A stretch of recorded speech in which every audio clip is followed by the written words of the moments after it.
Ер нь төрийн өмчийг хувьчлахыг бол дэмжиж байгаа. Ер нь зөв л дөө. Тэгээд татврын өрн тураагцсан объект юм байна. Тэгээд энийг одоо эргэлтэнд оруулаад явах нь бол зөв. Гэхдээ хууль эрх зүйн хувьд энэ бол асуудал дагуулах юм. Сайн зүрх гишүүний хэлсэн засгийн газрын тогтоолыг бол дахин гаргах ийм шаардлагатай нөхцөл байдал үүсэж шүү дээ. 24 онд засгийн газрын тогтоол чинь гараад дууссан.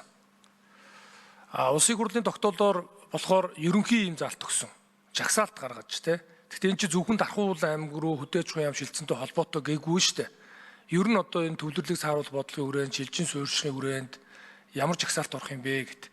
Тэгээд чи улсын хурлаар энэ одоо төрийн өмчийн асуудлыг чинь хилцдэг ийм хуультай шүү дээ. Ягаад тэгэхээр ард түмний одоо төлөөлийн төв байгууллага буюу одоо улсын түвшинд бол улсын хурл, орон нутгад бол орон нутгийн хурлууд энэ өмчийн одоо эзэн бидэг. Тэгээ энэ утгаараа явж байгаа учраас энэ хууль эрх зүйн хувьд асуудалтай л харагдаад байна да. Тэгээд энэ нь одоо болох юм уу? Байнгын ороо яг энэ асуудлыг авч хэлэлцээд тэгээ энэ нь яг хуультай нийцгүй.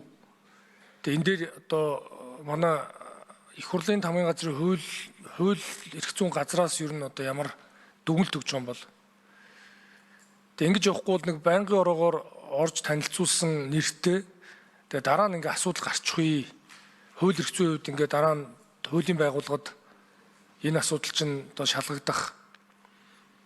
Тэгээ та бүхэн өөрсдөө албан тушаалтны хувьд одоо асуудалд орох, байнгын орооны даргын хувьд одоо энэ асуудлыг шаардлага хангасан уу гэдэг дээр бас сайн бодож үзэхгүй бол энэ хуульч гишүүн, сайн зүрх гишүүн хэлж штэ. Засгийн газрын тогтоолын үйлчлэл чинь дууссан байна. Тэгээ 24 онд чадаагүй байна. Ер нь яг үндэслэл нь бол эхлээд засгийн газрын тогтоолыг та бүхний өгсөн энэ одоо танилцуулга дээр ингээд засгийн газрын тогтоолыг энэ гаргаад өгсөн байна штэ. Энэ засгийн газрын тогтоол. Тэгээ энийг одоо гол одоо үндэслэж байгаа юм байна гэд.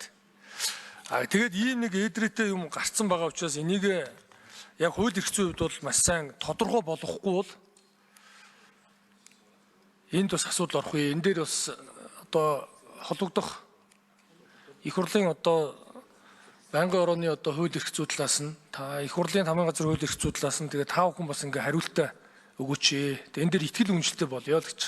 Түүнээс биш төрийн өмчийг хувьчлахыг бол 100% дэмжинэ. Хувьчлах нь зөв.